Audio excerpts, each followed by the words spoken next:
네, 여러분의 주식 이야기 여의주 오늘도 돌아왔습니다. 자, 저의 목소리가 지금 약간 갈라지는데 저도 갈라지지 않는 그 톤을 잘 찾고 들어왔는데요. 지금 이번 주 시장에서도 여러분들이 손실이 나지 않는 그러한 종목을 잘 선택을 하셔야 이 불안불안한 변동성이 있는 시장 속에서 살아남으실 수 있지 않을까라는 생각이 듭니다. 자, 그래서 오늘 여의주에서 주제는요, 이 주제를 이야기 나눠보겠습니다. 딥시크는 과연 기회인가 위기인가? 여기에서 2월 증시에서 살아남을 수 있을 만한 주도주 한번 같이 찾아보도록 하죠.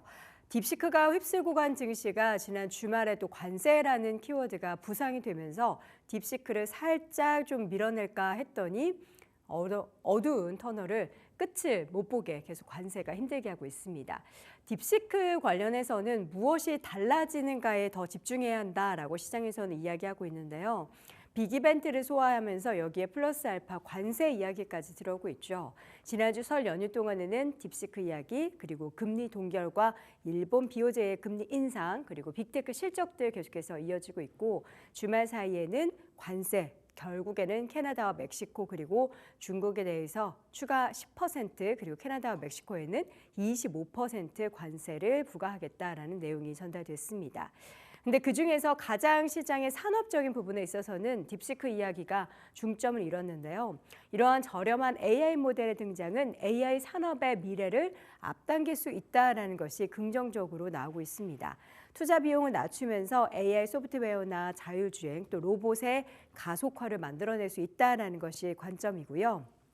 미국의 빅테크 기업들 간의 경쟁에서 이게 더 파이가 확대되면서 국가 간의 경쟁을 확전되면서 AI 산업의 패권 전쟁이 더욱더 격렬해지는 가운데 앞으로 과연 관련한 산업이 얼마나 더 빠르게 그리고 어느 방향으로 발전하게 될지가 관건이 되고 있습니다.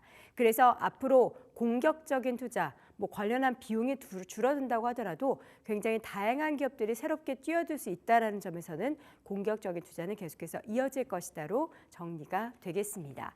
자, 코스피에서는 지난 한 달 동안 주가 수익률을 보면요. 조선과 그리고 건강관리, 반도체 쪽에 있어서의 강세가 나타났고요.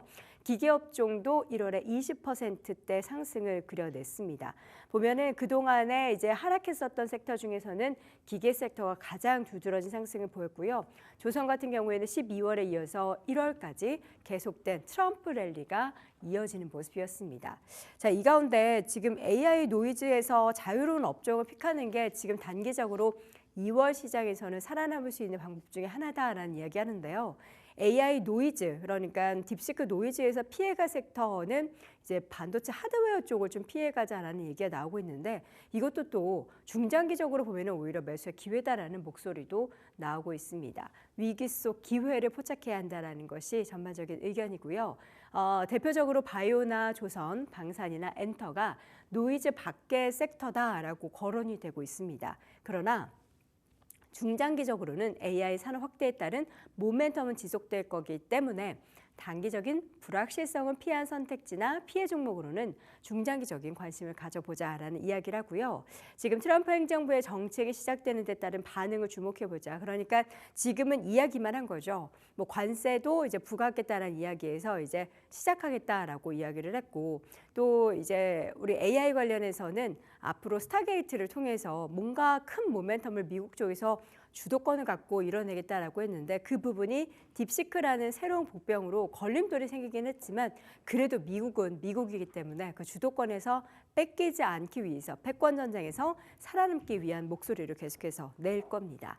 철강이나 비철금속, 또 반도체나 의약품 업종에 대해서는 앞으로 관세에 대한 우려가 있는 상황이라서 이 피해갈 섹터, 위기 속에서 기회를 찾아갈 섹터에서는 좀 제외가 될 텐데요.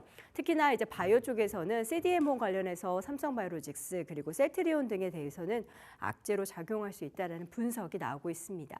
딥시크도 참 어려웠는데 관세 얘기가 결국에 시장에 전달됐죠. 트럼프 취임 첫날 관세 부과 관련한 예고가 있었고요. 주말 사이에는 캐나다 25 그리고 멕시코 25. 그런데 또 캐나다에서는 에너지 관련해서는 10%에 대한 보편 관세이기 때문에 트럼프 대통령이 에너지 쪽에 있어서는 인플레이션을 촉발할 만한 내용들을 최대한 자중시키려는 그런 모습들이 나오고 있습니다.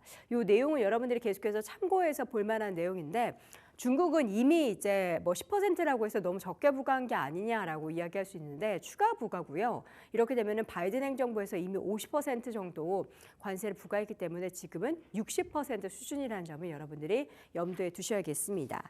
자, 그렇다면 지금 시장 상황 속에서는 주도 섹터를 어디에서 찾아봐야 될까요? 주도주. 지난주에는 딥시크의 뭔가 그 우려를 비껴낼 만한 혹은 산업이 더 빠르게 성장할 만한 AI 이야기가 많이 나왔는데요. 다음 장 보겠습니다.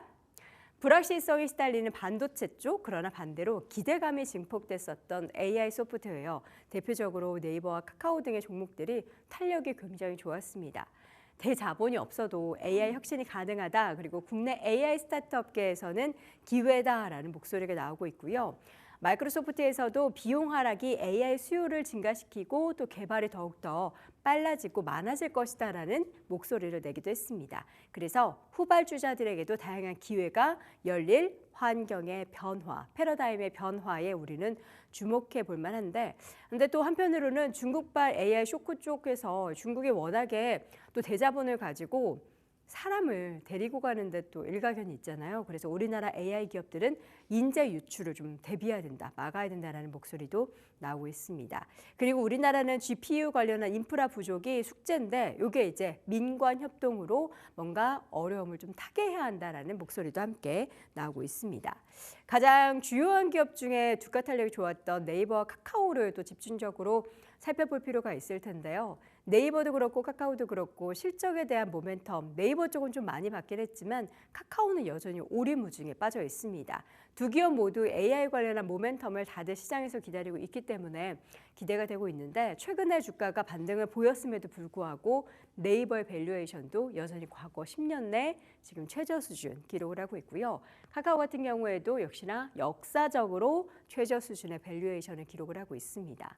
저성장을 지속하고 있는 카카오에 과연 기회가 AI를 통해서 올 것인지, 그리고 이익 성장을 확실하게 네이버 같은 경우에는 작년부터 관련한 LLM 모델을 계속해서 어필을 하고 있고 이제 적용을 해서 다양한 사업 분야에 매출을 끌어올리기 위한 지금 작업들을 하고 있는데, 그게 실질적으로 숫자로 찍힐지가 올해 가장 주가를 끌어올릴 수 있을지 없을지에 바로미터가 되는 관건이 될 텐데요. 카카오는 조금 늦긴 했지만 그래도 기대감을 가져볼 수 있다는 목소리, 그리고 네이버 같은 경우에는 이제 숫자로 실적으로 보여줘야 할 시기다라는 목소리가 나오고 있습니다. 이 두 가지 목소리에 귀 기울여서 과연 오늘장뿐만 아니라 향후에 AI 소프트웨어 관련한 모멘텀을 두 기업 받게 될지 함께 지켜보겠습니다. 자, 이래서 오늘 여도운의 주식 이야기는 시장의 주도주, 그 가운데 네이버와 카카오 이야기로 마무리해 보도록 하겠습니다.